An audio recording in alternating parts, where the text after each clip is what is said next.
Bienvenidos el día de hoy a la continuación de nuestro tema anterior. El tema de hoy es el duelo. El tema pasado fue sobre el fenómeno de la muerte. El duelo se refiere a los trastornos físicos, psicoemocionales y sociales que se presentan en todos aquellos que hemos experimentado la pérdida de un ser querido. Espero que esta información sea de ayuda para todos. Gracias. La mayor parte de nosotros nos hemos enfrentado a la pérdida de un ser querido y hemos experimentado una serie de trastornos físicos, psicoemocionales y sociales por los cuales hemos aprendido a transitar en esta difícil etapa que es el duelo. El duelo se define como un proceso de adaptación psicoemocional y social ante la pérdida de un ser querido, de un ser amado. Quiero dejar claro, hay trastornos fisiológicos, trastornos psicológicos, emocionales e incluso en nuestra relación con la sociedad que se presentan en forma secundaria ante aquel ser amado que hemos perdido. Esto es lo que se conoce como duelo. Claro que existen varios tipos de duelo, pero al duelo que nos vamos a referir es al duelo humano, al duelo psicológico y psiquiátrico del ser humano. La doctora Elizabeth Kubler-Ross dedicó gran parte de su vida y de sus conocimientos para estudiar las fases de la muerte, el fenómeno de la muerte en sí, los cuidados que requiere una persona antes de morir, así como el fenómeno del duelo. Y ella encontró 5 fases que para mí son de los más importantes y que a mi gusto ofrecen una respuesta adecuada a este fenómeno llamado duelo. La primera fase es la negación. Me niego a aceptar que la persona amada ha muerto. Y en esa negación puede durar días, semanas, a veces hasta meses. Pasamos lentamente a otra fase que es el enfado. En el enfado hay una autoagresión, hay un sentimiento de culpabilidad porque creo en mi interior que pude haber hecho algo por esa persona, que pude haberle ofrecido algún tratamiento, algún procedimiento que quizás le hubiese conservado la vida. Y así lentamente transitamos a la fase tercera que se llama negociación. En la negociación ya aparece un poco de resignación. Ya empezamos a ver los pro y los contra en un enfermo. Por ejemplo, si era un enfermo con dolor crónico, empezamos a negociar diciendo que al no existir ya no vemos esas caras de rictus, de dolor que presentaba nuestro paciente. Entonces se inicia un fenómeno de negociación psicoemocional. En la fase 4 aparece la depresión. La depresión puede aparecer como un fenómeno agudo o si se prolonga más de 6 meses sería una depresión psicológica, patológica, que requiere la intervención no solamente de psicólogos, sino también de psiquiatras. Y finalmente la fase 5 o fase de adaptación en la cual nosotros ya con madurez, con sabiduría y con lógicamente el esfuerzo de nuestros sentimientos en búsqueda del amor, nos resignamos y aceptamos la pérdida de ese ser querido. Los trastornos que se provocan en este duelo mencionábamos que eran de tipo físico, de tipo psicoemocional y social. Los más frecuentes son los aspectos físicos, cambios en la frecuencia cardíaca. Los pacientes pueden tener lo más frecuente aumento de los latidos cardíacos o taquicardia, Si el paciente no era hipertenso, puede tener hipertensión arterial, y si ya era hipertenso, se puede descontrolar su hipertensión. Si era diabético, puede elevar su glucosa por esos estados de estrés al cual está sometido en esos momentos. En las relaciones sexuales, lo más frecuente es la disminución de la libido. En los trastornos psicoemocionales, pues obviamente cada persona va a actuar de una manera diferente, pero lo más común es el aislamiento. ¿Sí? Tratas de buscar en el vacío, de buscar en la soledad la compañía con tu ser querido. Y vas presentando apatía, te vas aislando de la sociedad y presentas desinterés laboral y desinterés social. Puede llegar incluso a desinterés hacia tu propia persona. Es muy común que en estas épocas, en estas etapas, presentemos trastornos del sueño que pueden ser de dos tipos: somnolencia o, por el contrario, insomnio. Y esos insomnios en ocasiones son pensamientos repetitivos hacia el ser amado. En algunas ocasiones se acompaña de malos sueños o pesadillas, en las cuales casi todas están relacionadas con la pérdida del ser querido. La ansiedad, los episodios de ansiedad, ¿sí? Los episodios de adicciones. Es muy frecuente que una persona, después de la pérdida de un ser amado, si no tiene una madurez, si no tiene un sustento emocional y de creencias religiosas firme, puede caer en alguna adicción. Pero quizás lo más lamentable para nosotros sean los sentimientos de culpabilidad. Vemos cómo aquellas personas, aquellos familiares que se integraban poco o que quizá independientemente de las causas que ellos quieran alegar, se mantuvieron lejanos al enfermo, presenten sentimientos de culpabilidad. Y algo que vemos con mucha frecuencia en el campo de la medicina es el fenómeno de introyección. Ustedes conocerán personas que se quejan de los mismos síntomas por los cuales murió el enfermo. Es muy frecuente para mí ver, por ejemplo, pacientes que llegan con molestias de estómago o de intestino y en realidad lo que tienen es miedo al cáncer de estómago, al cáncer de intestino que mató a su ser amado. Ese fenómeno se llama fenómeno de introyección.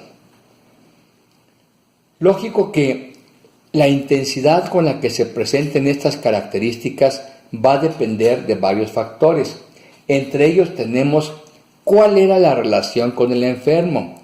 No será lo mismo perder a un amigo que perder, por ejemplo, a un padre o a una madre. Otro fenómeno es el tiempo. Hay padecimientos crónicos que desgastan tanto al enfermo como a aquella persona que lo cuida o aquel familiar. Entonces el tiempo es un factor importante, porque el tiempo, entre más prolongado, es más cansado para ambos, para el cuidador y para el enfermo. El aspecto que tiene nuestro paciente es muy importante. Pueden imaginarse a una persona caquética, que quiere decir consumida, en la cual lógicamente en algunas ocasiones hay un rechazo psicológico para estar con esa persona.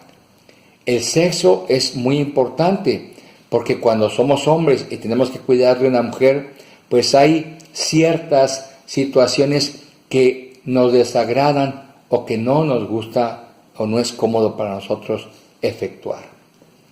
El grado de dependencia que tenemos hacia esa persona, si hay una gran dependencia psicológica, emocional, económica, pues lógicamente eso va a incrementar la intensidad de estos síntomas que hemos hablado. Las ideas religiosas, señores, señoras, aquí me he topado yo con un gran problema. Hay gente con una ligereza, entre comillas, religiosa, que trata estos temas de una forma, desde mi muy personal punto de vista, absurda. Me ha tocado ver personas de ciertas creencias visitar a enfermos en hospitales, gritándoles prácticamente: arrepiéntete, que estás condenado al infierno. Imagínese usted, enfermo, quizás con una única esperanza de salir adelante, y gente como esta se acerca ante usted con panfletos, con publicidad, pidiéndole que se arrepienta de sus pecados porque merece el infierno. Pues en realidad le están matando antes de que la enfermedad cumpla con lo suyo. Igual que en algunas otras religiones hay mucho relax. Yo en lo personal tengo una experiencia que comunicarles. Cuando fallece mi madre y mi familia decide hacerle el famoso novenario, asistí a una persona la cual no sé si se deleitaba hablando de cómo se corrompía la carne, cómo se llenaba de asquerosos gusanos y se ponía su cuerpo en putrefacción. En realidad, vi con tristeza que en varias ocasiones eran más las palabras las que arrancaban las lágrimas de nosotros como familia que la pérdida en sí de nuestro ser querido. Entonces, creo que la mayor parte de las religiones no han abordado realmente el duelo. Las experiencias que hemos tenido, lógicamente, son muy importantes porque, pues no es lo mismo cuando tú tienes una cierta edad y ya has perdido a varios seres queridos que cuando pierdes por primera vez a un ser amado. Obviamente la experiencia es importante en estos momentos. El duelo normal, este conjunto de molestias que estamos platicando, normalmente debe de durar de 2 a 12 semanas, es decir, no más de 3 meses. Algunos psicólogos y psiquiatras todavía le dan un máximo de 6 meses. Cuando pasando 6 meses siguen presentándose estas molestias, entonces consideramos que el duelo ya se hizo un trastorno y es un duelo patológico y se requiere la ayuda de psicólogo o de psiquiatra. Por desgracia, la mayor parte de las religiones no aportan mucha ayuda en esta etapa tan importante que es el duelo. Así, en investigaciones serias, en investigaciones reales, no aquellas que nos platican, reales, en estos pacientes, en estas personas que presentan el fenómeno del duelo, el catolicismo cristiano es muy tajante. Te dice, si crees en Dios e hiciste las cosas bien, te vas al cielo. Si has pecado, te espera el infierno. Tajante. Esas palabras llenas de dolor, no solamente causan daño a la persona que ya murió, porque aunque usted no lo crea, esa persona que murió sigue necesitando ayuda por espacio de aproximadamente 3 semanas. Y mucho más daño vamos a hacerle a aquellas personas que son sus familiares, sus seres queridos. Las palabras cielo, las palabras infierno, las palabras pecado, pues suenan como traumas en nuestra mente, porque ¿quién se puede sentir salvo como para merecer el cielo? En el budismo encontramos una suavidad en estos aspectos. El budismo, y no soy budista, en el budismo encontramos que estos fenómenos de la muerte, el fenómeno después de la muerte y la tensión del paciente que va a morir son más relax, más humanos. El solo hecho de tratar de considerar que entienda el enfermo que está muriendo o el que está atendiendo el duelo, que entienda que la enfermedad y la muerte son un fenómeno natural.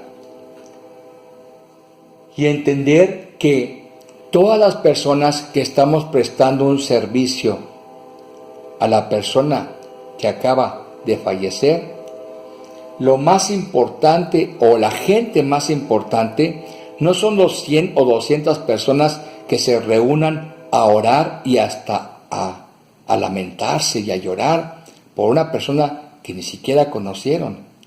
Lo más importante es la unión kármica que hay en la persona que perdió la vida y los familiares más cercanos. E incluso entre esos familiares cercanos hay 2 o 3 gentes que son los que tienen más lazos kármicos con la persona fallecida. Esas personas que tienen los lazos kármicos fuertes son las que deben de ser más importantes en el momento de ayudarte por este difícil camino que son las primeras horas, los primeros días de tu defunción. Nosotros hemos dicho que puede orar 100 gentes por ti, pero si la que hace la oración es la persona más vinculada contigo kármicamente, es la que tiene la mayor bendición, el mayor valor. Tenemos que entender que mientras estemos en este planeta tridimensional, con un cuerpo, una mente y un espíritu, pues nuestro espíritu se siente parte de nuestro cuerpo. Y entonces al momento de morir, inmediatamente no se desprende el espíritu como creemos, sino el desprendimiento del espíritu en la muerte es de una manera gradual. Cuando se hace de una manera gradual, se puede llegar a una satisfacción, a un grado de iluminación durante la muerte misma. Pero como cuando suceden accidentes o en muertes súbitas, este desprendimiento brusco del espíritu y del cuerpo puede causar gran sufrimiento, no solamente a las personas que pierden a ese ser, sino al ser que pierde la vida. Y bueno, queremos compartir con ustedes estos conocimientos, esperando que cuando encendamos una vela en un velorio, no sea una vela para dar calor o una vela para representar una creencia religiosa, sino que represente una luz que guía a nuestros seres amados en ese camino desconocido hacia la sabiduría, hacia la luz. Espero que esta plática sea de utilidad y gracias.